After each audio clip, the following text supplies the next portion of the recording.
Gracias, Padre, por este tiempo que nos has reunido, que nos traes con bien, por este libro maravilloso que estamos empezando a estudiar, que es el Evangelio de Mateo.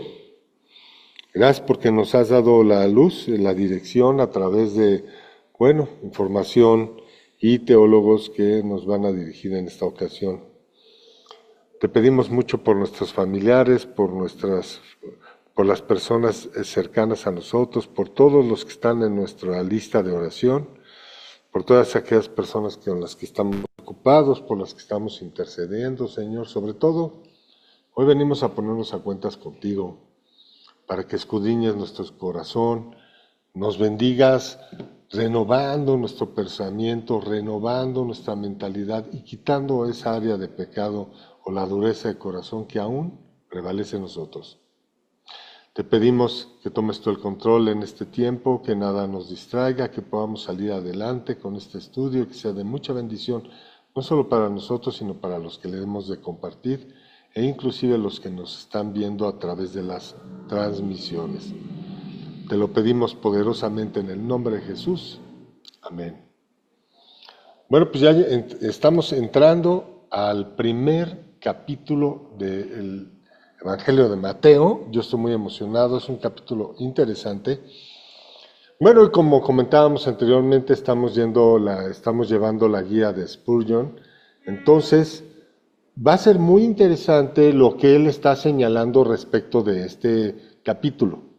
Porque vamos a leer todo el capítulo 1, pero vamos a darnos cuenta que el autor se enfoca exclusivamente en un punto y ese es el que vamos a compartir.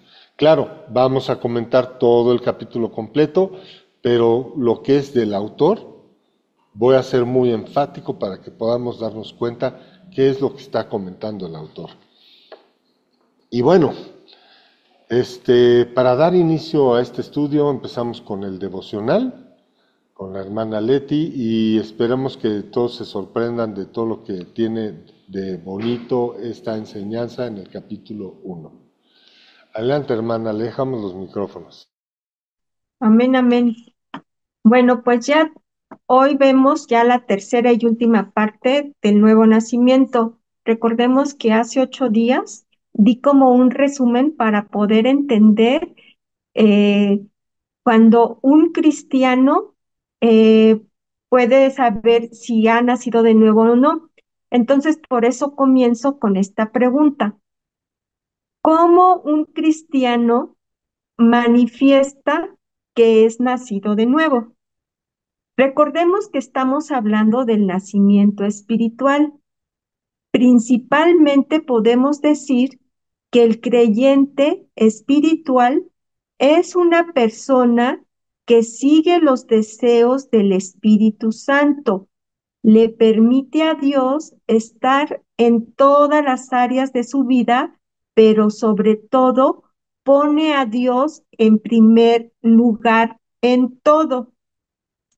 ¿Cuáles son las características? Perdón.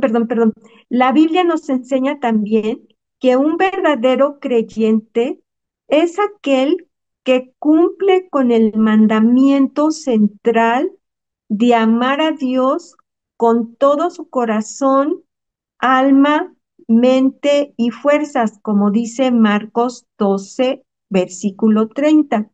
Ahora, ¿cuáles son las características de un cristiano espiritual? Como punto número 1 tenemos su relación con Dios es lo primordial en su vida. 2, alimenta su espíritu cada día con la palabra. 3, camina en obediencia, humildad e integridad. 4, manifiesta el fruto del Espíritu Santo en su relación con los demás. Lo vemos Gálatas 5, 22 y 23. Punto número 5.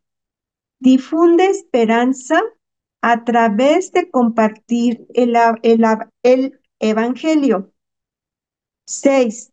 Practica y defiende la justicia. 7. No practica el pecado, lo evita. 8. Esto es muy importante. Da testimonio mediante la palabra y el ejemplo, reflejando el carácter de Cristo. En pocas palabras, se convierte en un discípulo de Dios, porque mm, una cosa es que seamos creyentes y otra cosa es que también seamos creyentes, pero ya discípulos, porque lamentablemente no todos los creyentes somos discípulos y ahorita lo vamos a ver. Dice, veamos rápidamente la diferencia entre un creyente y un discípulo. Un creyente puede dar su consentimiento mental a la verdad de quién es Dios, pero un discípulo es un seguidor de Jesús que hará lo que Dios dice y por lo mismo crece en Cristo, le sirve solamente a Dios y no a su carne. Eso lo podemos ver en Efesios 4, versos 1 al 2.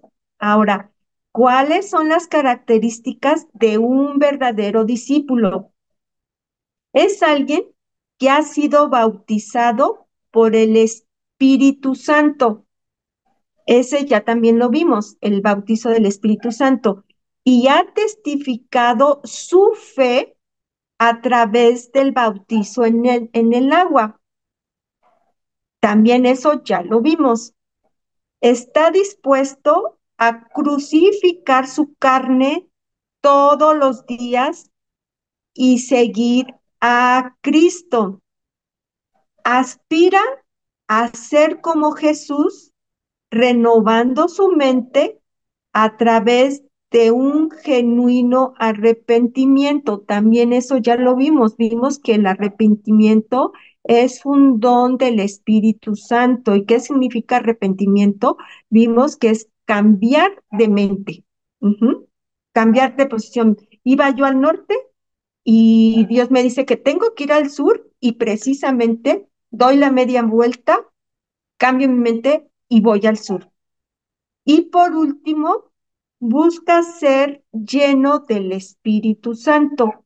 Ese es uno de los temas que vamos a ver más adelante, pero en la siguiente clase o en el siguiente estudio vamos a ver ahora cuáles las características que denota una persona que dice ser cristiano y que realmente no ha nacido de nuevo. Va a estar muy interesante porque ahí nos podemos, pues realmente evaluar, ¿no? Entonces sería todo por hoy. Muchas gracias. Bendiciones a todos. Muchas gracias, gracias por este mensaje. Bueno, pues y prevalece la palabra de Dios cuando dice que es por medio de su influencia que nosotros vamos siendo transformados, por medio de la gracia. ¿Qué significa esto para nosotros que a lo largo de nuestra vida cristiana, de aquí hasta nuestro encuentro con Cristo, pues tenemos que ir cediendo, cediendo, cediendo cada vez menos a hacer nuestra voluntad, más a hacer su voluntad? ¿Y cuál es el termómetro a través del cual nos podemos evaluar? Pues es la palabra de Dios. Estamos haciendo algo que escrito está, perfecto, vamos bien. Más bien, se manifiesta en nosotros las ganas de hacer algo que escrito está, perfecto. Eso viene de Dios, eso viene del Espíritu Santo. Un ejemplo, oye, se manifiesta en mí las ganas de amar a la persona con la que estaba enojada, perfecto. Eso viene de Dios porque dice reconciliarse con sus hermanos. En cuanto proceda de vosotros, estar en paz con todos. Entonces nos damos cuenta que ese sentimiento, esa manifestación, pues viene de Dios. Pero oye, pues sigo enojado con mi hermano y sigo refunfuñando cada vez que lo veo. ¿Qué está diciendo? Ese ya eres tú. Entonces tú estás apagando al Espíritu Santo, no lo estás dejando pasar. ¿Por qué? Porque en ningún lado dice, sigue enojado con tu hermano. No. Entonces, eso nos debe de significar a nosotros de que en esa parte no está el Espíritu Santo ejerciendo esa influencia en nosotros. Otro ejemplo, oye, llego a la casa como hijo, hablemos como hijo. Hoy llego a la casa, como, dejo ahí los platos, no los lavo, y fíjense que estoy poniendo un ejemplo que parece absurdo, pero algún día vamos a llegar a la casa, voy a acabar de comer, voy a poner los platos y voy a sentir el impulso de lavarlos. Ese sentir, ese impulso diferente, ese cambio de conducta, sí proviene de Dios. ¿Por qué? Porque estamos dando un buen ejemplo. O sea, le estamos comunicando a los que están a nuestro alrededor que ya siento afinidad, amor, y estoy contribuyendo, y para nosotros sería una manera de decir gracias por los alimentos cuando lavamos los platos. Bueno, son ejemplos muy, muy, muy sencillos, tratando de decirles a todos ustedes que hasta en lo más pequeño es donde debemos de ser fieles. Y ahí se aplica cuando dice uno, si somos fieles en lo poco, seremos fieles en lo mucho. O sea, si en esos pequeños detalles somos fieles y dejamos que Dios obre en nuestro corazón, pues imagínate qué hará Dios con nosotros en otras cosas. Bueno, pues para continuar nuestro estudio, quiero que abramos nuestras Biblias en Mateo 1, para que entonces demos paso a toda la información extrabíblica que tenemos y demos pie a todo lo que el autor nos va a referir y a dónde el autor nos va a poner la mira. Entonces nos vamos a dar cuenta que el autor quiere ponernos la mira en un punto específico de todo este verso. Y para ello, pues vamos a dar lectura, ya que el versículo, pues se compone el capítulo se compone de 25 versículos, creo que vale la pena que los vayamos leyendo.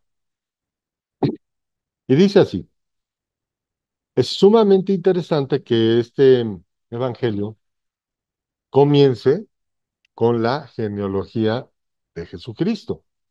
Acuérdense que en el capítulo anterior estábamos hablando de que el evangelio de Mateo es un evangelio que busca dar testimonio, es un puente, un enlace entre el Antiguo Testamento y el Nuevo Testamento. Y esto sería mentira si comenzara de otra manera.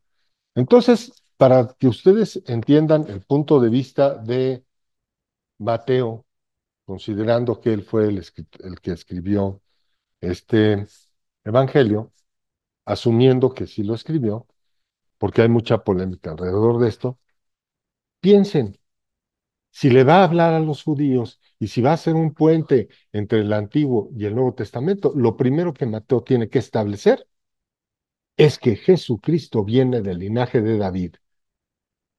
Y es por eso que comienza de esta manera el Evangelio. ¿Para qué? Para que Mateo dé testimonio de que Jesucristo, por el lado del linaje, sí proviene de David. Y dice de esta manera, libro de la genealogía de Jesucristo, hijo de David, hijo de Abraham. Abraham engendró a Isaac, Isaac a Jacob y Jacob a Judá y a sus hermanos. Verso 3. Judá engendró a Tamar, a Fares y a Sara, Fares a Esdrom, Esdrom a Aram, Aram engendró a Aminadab, Aminadab a Nazón, Nazón a Salomón, Salomón engendró a Rahab, a Boz, Boz engendró a Ruth, a Obed y Obed a Isaí. Isaí engendró al rey David, y el rey David engendró a Salomón, de la que fue mujer de Urías. Salomón engendró a Roboam, Roboam a Abías, y Abías a Asa. Asa engendró a Josafat, Josafat a Joram, Joram a Usías, Usías engendró a Jotam, Jotam a Acaz, Acaz a Ezequías, Ezequías engendró a Manasés, Manasés a Amón, Amón a Josías, Josías engendró a Jeconías y a sus hermanos. en el tiempo de la portación a Babilonia. Vean que señala la portación de Babilonia. Ahorita que termino la lectura, voy a ese punto. Después de la portación a Babilonia, Josanías engendró a Salatiel y Salatiel a Zorobabel. Zorobabel engendró a Abiud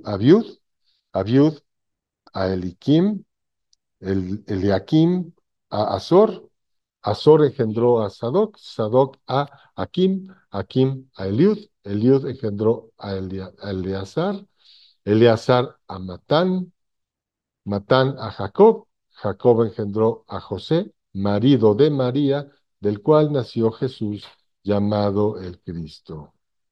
Ok, ¿qué nos puede aportar esta parte, este pasaje y esta lectura? Esta lectura por sí sola podría no aportar nada.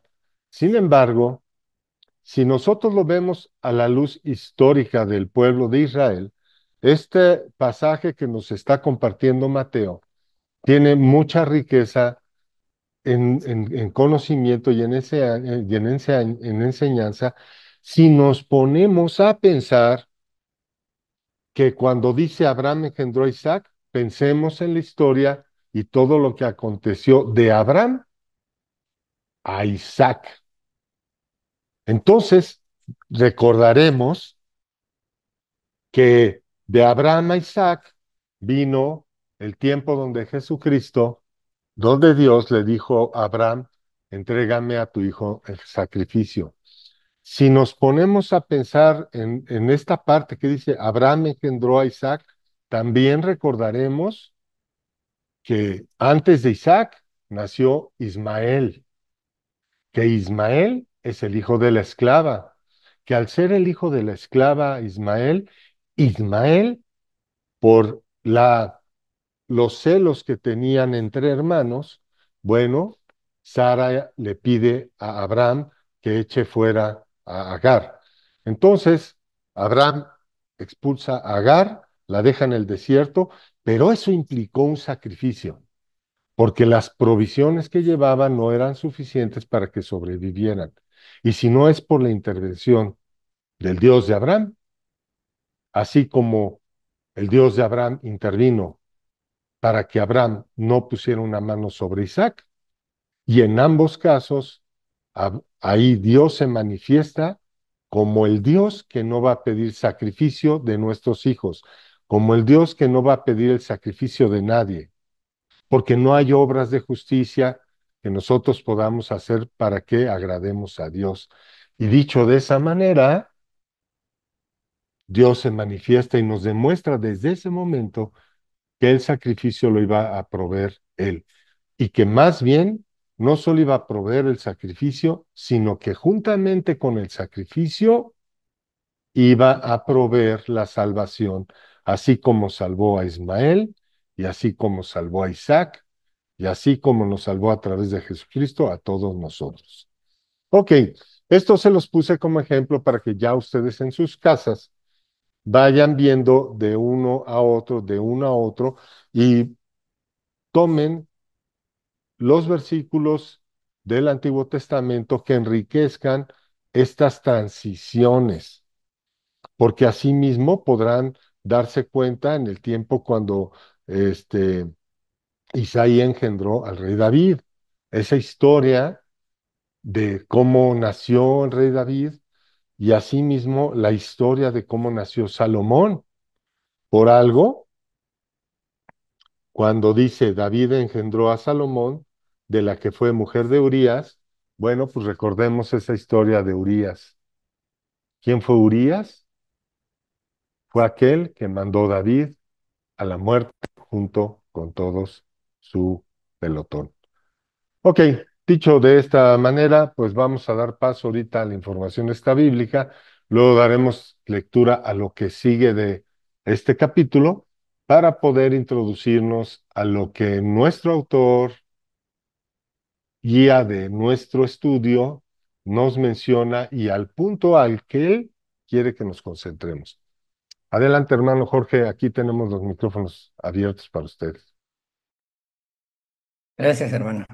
Bien, pues el Evangelio de Mateo, tenemos la genealogía, se especifica en el capítulo 1, tenemos la genealogía verdadera de José, que sería el linaje leal de Jesús, según la costumbre judía. El Evangelio de Mateo está enfocado para hacia los judíos, hacia una población judía, ¿no? Y se enfoca a mostrar que Jesús el Mesías es esperado por las profecías del Antiguo Testamento, ¿no? Eh, Hay algo que también en Lucas tenemos la genealogía verdadera de María, que sería el linaje real de Jesús, y que Lucas, ese evangelio está escrito para los gentiles, ¿no? Para los griegos, para el pueblo gentil. El nombre de Jesús significa Salvador y que sería la misión del niño, ¿no? Cuando el ángel le dijo a María que le pusiera, a José le dijo que le pusieran Jesús, sería la misión del niño. Uniendo los dos, Jesús y Cristo es Salvador, y Cristo significa el ungido en hebreo, sería el Mesías, que se considera también Salvador o liberador del pueblo. Entonces, al unir Jesucristo, pues las dos cosas es Salvador, ¿no? En Mateo, el objetivo bien definido es probar que el Señor Jesús es hijo de David y de Abraham para el pueblo judío. De hecho, los judíos dicen hijo de Abraham, hijo de David. Eh, que de esa nación, perdón, provendría la nación, de esa nación provendría la familia que tenía de donde tenía que salir el Mesías. Ellos dos fueron las promesas del Mesías, viene en Génesis 12, versículo 3, 22, 18, y la de David viene en 2 de Samuel 7, 12. Era mencionado hijo de David porque era esperado entre los judíos, y así podrían esperar que los dos, Abraham y David, sería el padre de muchas naciones, ¿no? O sea, van relacionándose en Abraham y David, ¿no? Se mencionan cuatro mujeres en esta genealogía, dos son extranjeras. En cuanto a los pactos de la promesa, que se supone que no puede haber extranjeros en la genealogía, bueno, Dios los pone, y es Rahab, que era cananea, y Ruth, la moabita. Pero en Cristo Jesús ya no hay ni griego ni judío, todos somos salvos somos bienaventurados, salvos en Jesucristo, ¿no? También está Tamar y Betsabé. Se supone que por eso Jesucristo se hace la semejanza en carne de pecado, porque estas cuatro mujeres en teoría eran pecadores, ¿no? También el nombre de Josué es el nombre judío, en griego sería Jesús. Y sería el sinónimo sería Jeshua, y es en hebreo es ayuda o ayudador de Dios o ayuda de Dios, que Jesús en griego o en hebreo pues viene siendo lo mismo, ¿no? Todo el significado con la salvación, hermano. Esta información es escueta, pero es referente al capítulo 1 sobre la genealogía, ¿no? Es muy amplia porque se hará hablar pues, de cada linaje, ¿no? De cada ser que pues son muchos, ¿no? De ellos para referirse a cada uno su función en la genealogía de Cristo, ¿no? Eso sería todo, hermano, lo que tengo ahorita de información extrabiblística en este capítulo. Gracias, Jorge. Bueno, pues vamos a integrar algún más luz a a esto que nos compartiste y aclarar lo siguiente. No, los judíos no hablan y dicen el Dios de Abraham, el Dios de Isaac. Es Dios el que se presenta como el Dios de Abraham. Y dice Génesis 26-24, yo soy el Dios de Abraham, tu padre. Génesis 28-13 dice, yo soy Jehová, el Dios de Abraham, tu padre, y el Dios de Isaac. Entonces, para ustedes, para todos nosotros que estamos evangelizando, muchas veces se van a encontrar con alguien y les van a decir, no, pues yo creo en Dios, y tú le tienes que contestar en qué Dios, porque el Dios que yo te vengo a traer es el Dios de Abraham, el Dios de Isaac, el Dios de Jacob. Yo en lo personal agregué el Dios del Espíritu Santo, ¿ok? El Dios de Jesucristo. Entonces ya empiezan a separar las cosas. Y entonces les van a decir, ¿y de dónde sacas todo eso? Porque escrito está que Dios, al no tener ningún otro que declare de quién es Él, pues se presenta como el Dios de Abraham, se presenta como el Dios de Isaac. Acuérdense que Dios al no tener uno mayor por quien jurar, jura de sí mismo. Entonces, Dios ha venido a nosotros a testificar de Él mismo. Por eso también al proveer la salvación con Jesucristo, su Hijo, pues Jesucristo es el único en 4500 años que viene a dar testimonio de quién es Dios, porque es el que lo vio. Era necesario que alguien que descendiera, que hubiera estado con el Padre, bajara para dar testimonio de él, porque ¿quién otro?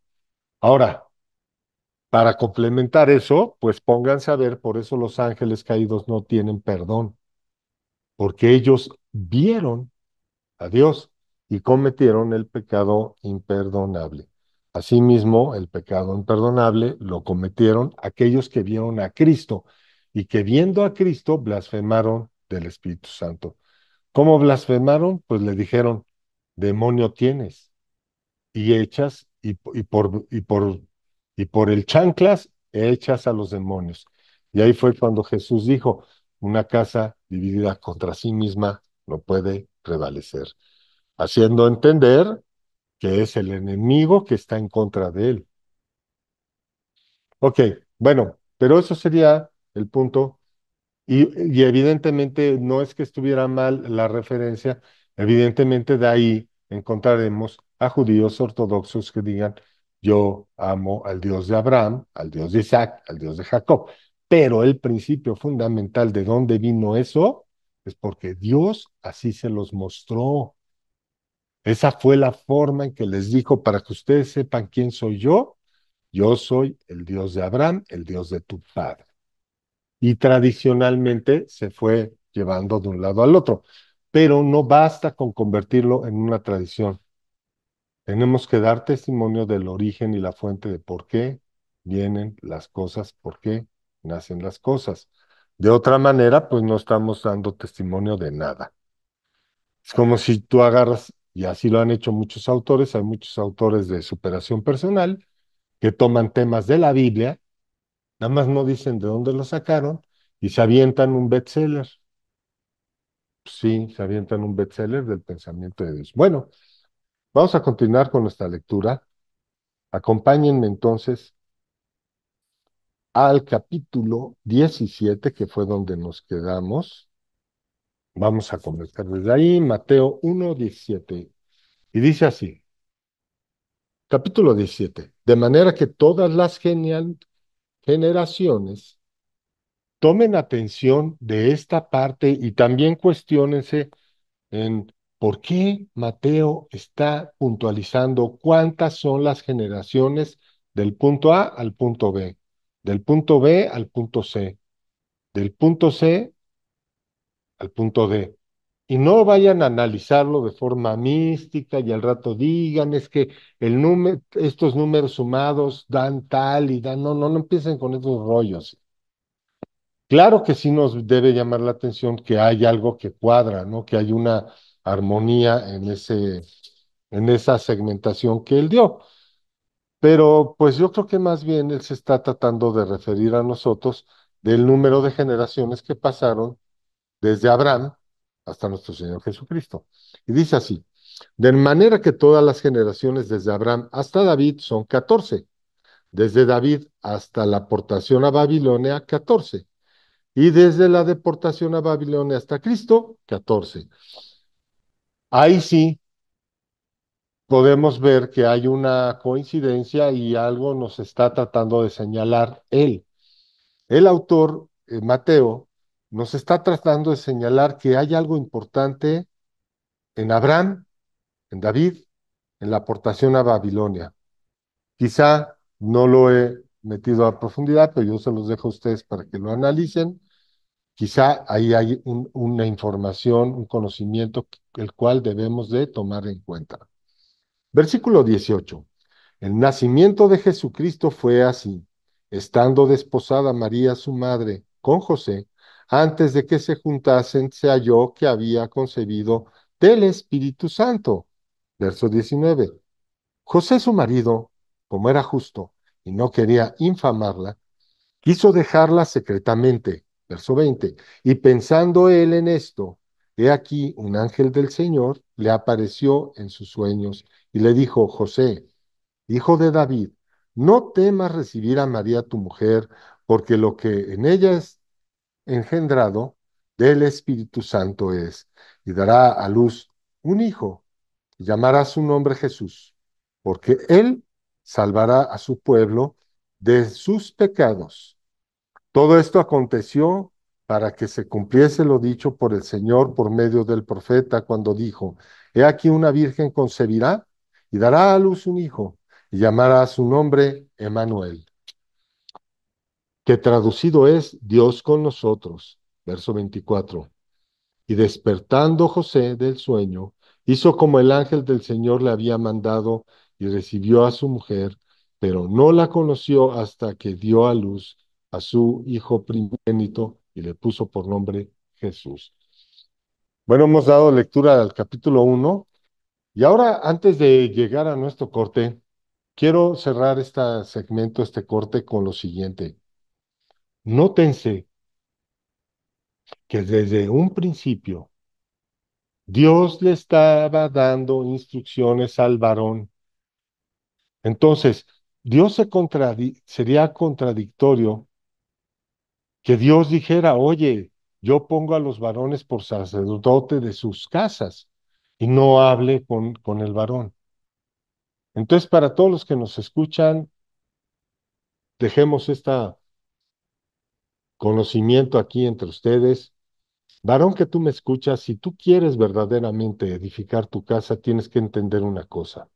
En el principio todo era un caos. Y luego, por la palabra de Dios, ese caos se puso en orden. Y dijo Dios: hágase la luz, sepárense las aguas.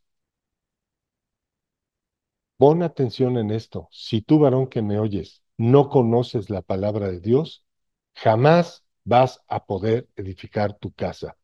Porque ese caos que ahorita hay en tu hogar solo se va a poner en orden con la palabra de Dios. Entonces, nosotros como varones tenemos que pegarle durísimo a la palabra de Dios para que la palabra de Dios esté en nuestros labios.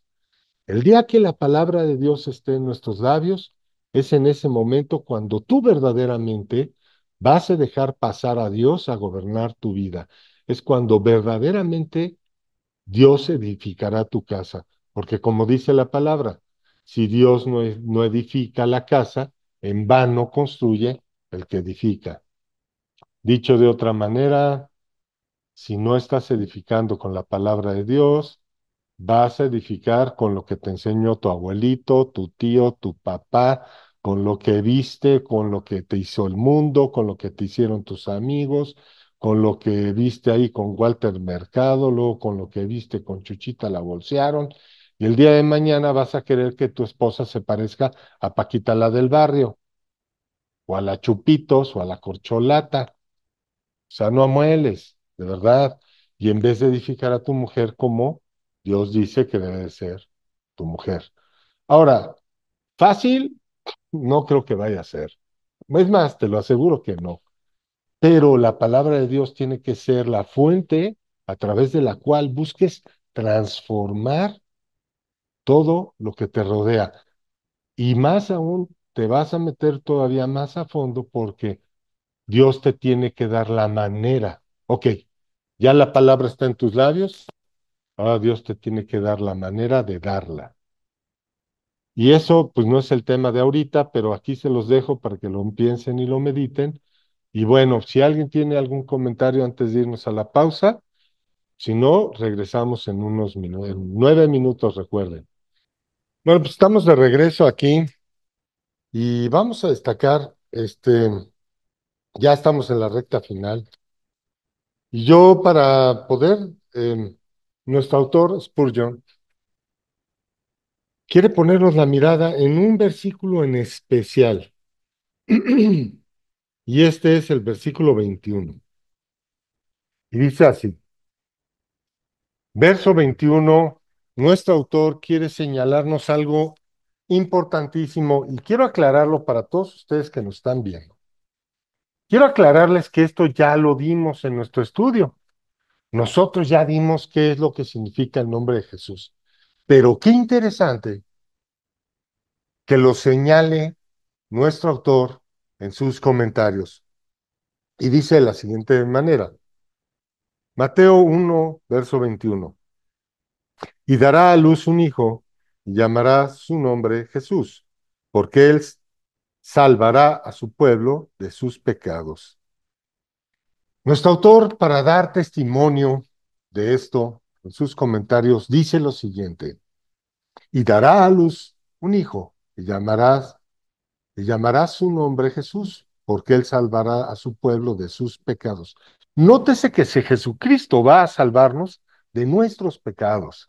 ¿Cuántas veces hemos dicho, oye, pues sí, pues tú ya te portas bien, ya ahorita ya no andas ahí quitándole las patas a las hormigas, ahí no andas buscando chinches por todos lados, sí, ya te portas muy bien, pero no has pagado tus pecados pasados.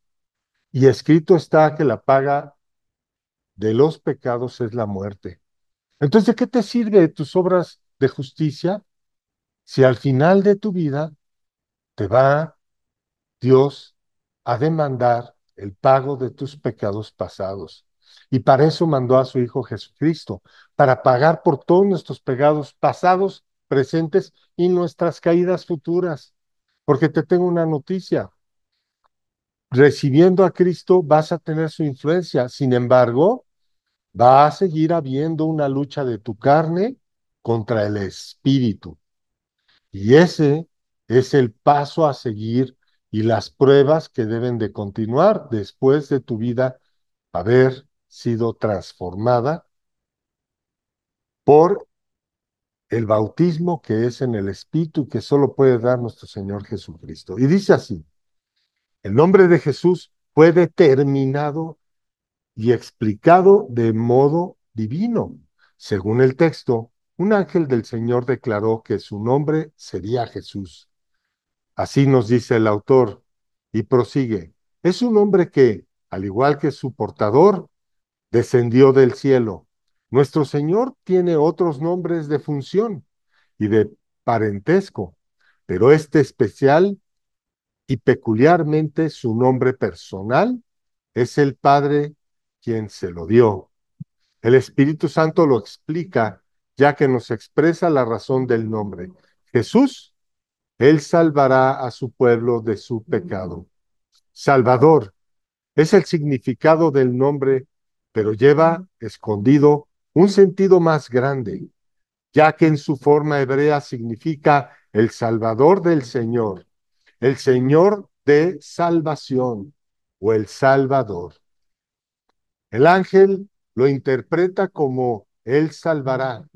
El nombre divino, el indecible título del Altísimo.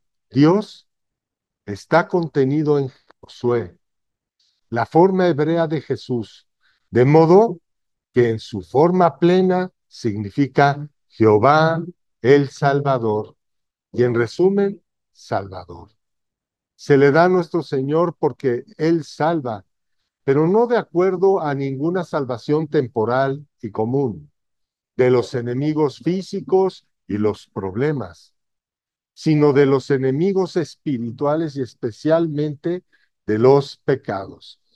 Veamos cómo el autor nos está señalando enfáticamente que el pecado es nuestro peor enemigo, porque el pecado nos va a llevar a la muerte. Podremos saltar montañas, podremos lidiar con gigantes, podremos hollar leones, pero el enemigo que nos va a acabar destruyendo es el pecado, porque el pecado mismo, como si fuera una persona extraña, entra a nuestra vida sabiendo que al final tendremos que haber pagado por la relación que hemos tenido con él. Entonces vemos que el pecado no es nuestro mejor amigo, vemos que el pecado no es algo que nosotros hayamos pedido, es algo que por medio de Satanás fue metido a la creación de Dios para destrucción de la misma. Entonces vemos personas que quieren salvar al planeta. Pues aquí está la forma de salvarnos a todos, dando el remedio al pecado que es nuestro Señor Jesucristo. Y el autor continúa diciendo, el Josué de antaño fue un salvador, Gedeón fue un salvador, David fue un salvador, pero el título se le da a nuestro Señor por encima de todos los demás porque Él es Salvador en un sentido como nadie puede serlo. Salva a su pueblo de sus pecados. El primer nexo entre mi alma y Cristo no es mi bondad, sino mi maldad. No mi mérito, sino mi miseria. No mi prestigio, sino mi derrota. No mis riquezas, sino mi necesidad. Él viene a visitar a su pueblo no para admirar su belleza, sino para quitar sus deformidades. No para recompensar sus virtudes, sino para perdonar sus pecados. Imagínense en el momento que el pueblo de Israel fue incitado a decidir salvar la vida de Barrabás contra la de Jesucristo. Imagínense lo que estaban diciéndole al mundo. Estaban abrazando la muerte por encima de la vida. Entonces veamos que esto es muy profundo de meditar y de entender. Por eso el autor, en este caso Spurgeon, enfoca todo su esfuerzo en este versículo.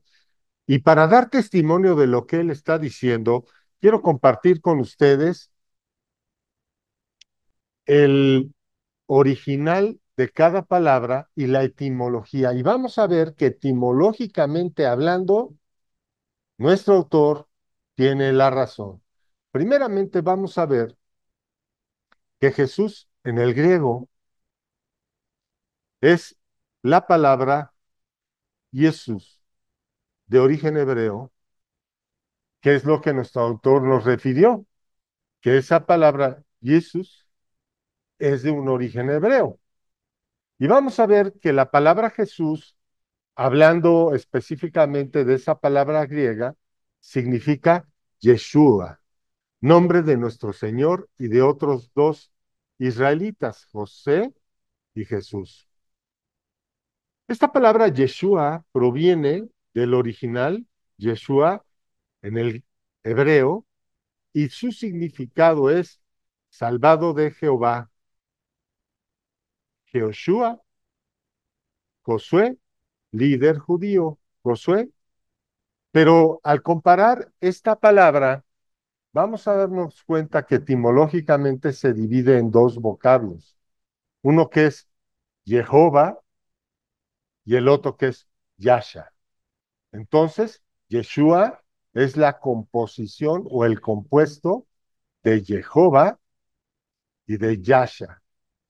Si ustedes gustan anotar las claves del Strong, es la H3068 para Jehová y la H3467 para Yasha. Bueno, en hebreo se pronuncia Yaha, Yaha, y en hebreo se pronuncia Jehová, Jehová. Entonces es Yeshua, así es como lo pronunciaríamos. Y Jehová significa autoexistente, eterno, Jehová, nombre nacional judío de Dios, Jehová, el Señor.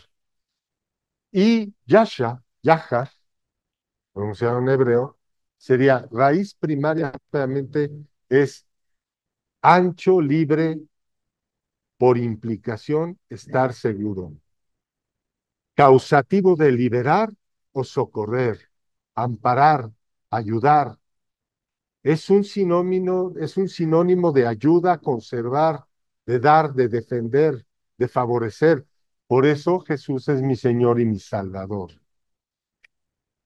Es un sinónimo de guardador, guardar, libertador, librar, rescatar, salvación, salvador, salvar, socorro, vengar y victoria. Así entonces podemos decir que Yeshua es el autoexistente que socorre, que libera, que ayuda, que defiende, que favorece, que nos guarda, que nos libra, que nos rescata. Es el autoexistente Salvador, el, el autoexistente que socorre. De esta manera, hermanos, podemos darnos cuenta que Jesús es nuestro Salvador por el cumplimiento del Antiguo Testamento, por el cumplimiento de la ley y porque a través de dar cumplimiento de la ley ha traído hacia nosotros la gracia. La gracia que por misericordia es la influencia divina en nosotros, su reflejo en la vida, incluyendo la gratitud. Y si la palabra de Dios y si lo que escrito está es la palabra de Dios, debemos de confiar en estas palabras que el apóstol Pablo nos delegó, que el Espíritu Santo nos confió a través del apóstol Pablo, que dice Romanos 10, 8 y 9. Esta es la fe que profesamos, que si confesares que Jesús es tu Señor y creyeres en tu corazón que Dios le levantó de entre los muertos, serás salvo. Y aunado a esto, el apóstol Pablo nos vuelve a explicar la gracia de la siguiente manera. Efesios 2, 8 y 9 dice, porque por gracia somos salvos por medio de la fe, y esto no es de vosotros, es un don de Dios, para que ningún hombre se gloríe. Veamos que no hay obras de justicia que nosotros podamos hacer, que nos puedan hacer aceptos a Dios, y mucho menos después de que Dios puso a su Hijo Jesucristo para que toda su ira cayera sobre de él en la cruz del Calvario. Cuando vemos a Cristo en la cruz del Calvario, no solo estamos viendo al Cristo que fue lastimado por el hombre y que fue llevado a la cruz. No, no, no. Estamos viendo al Cordero, que como en aquel tiempo Dios proveyó al Cordero para que fuera librada la vida de Isaac, así en ese momento Dios proveyó a su Hijo como el Cordero para librar la vida de todos nosotros, descargando su ira sobre de él, incluyendo la ira que tenía hasta por los que le iban a rechazar. Y hermano, tú que me escuchas, te lo voy a decir ahorita y te lo voy a decir bien. Piensa en esas personas que rechazaron a Cristo. Aún por ellos Jesús murió, pero al haberle ellos rechazado, pusieron la ira de Dios sobre sus cabezas y con esas palabras ellos lo manifestaron ante el Barrabás y dijeron, libera a Barrabás. Y las palabras fueron, este hombre es un santo. Y ellos contestaron, que su sangre sea sobre nuestras cabezas y sobre la de nuestros hijos.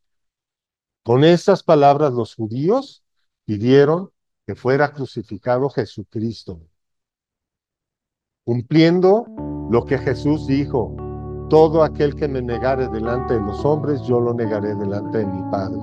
Y hoy tú que nos estás escuchando, abre tu corazón. No niegues a Cristo delante de los hombres. Recibe esa salvación para que seas confesado delante de su Padre. Y te invitamos hoy todos juntos a hacer esta oración junto con nosotros. Repite con nosotros. Señor Jesús, apartado yo estaba, negándote, Señor.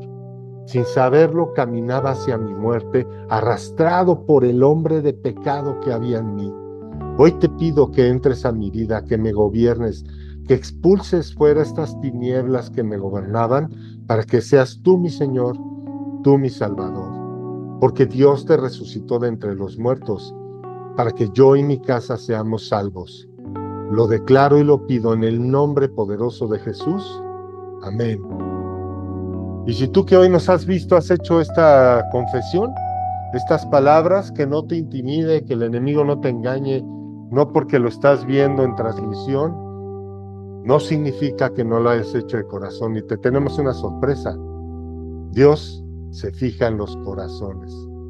Y por fe somos hallados salvos. Porque por gracia somos salvos por medio de la fe. Y esto no es un don de nosotros. Y si tú has hecho esta oración con fe, créeme que hoy hay fiesta en el cielo y nos gustaría saberlo para poder festejar junto con el cielo.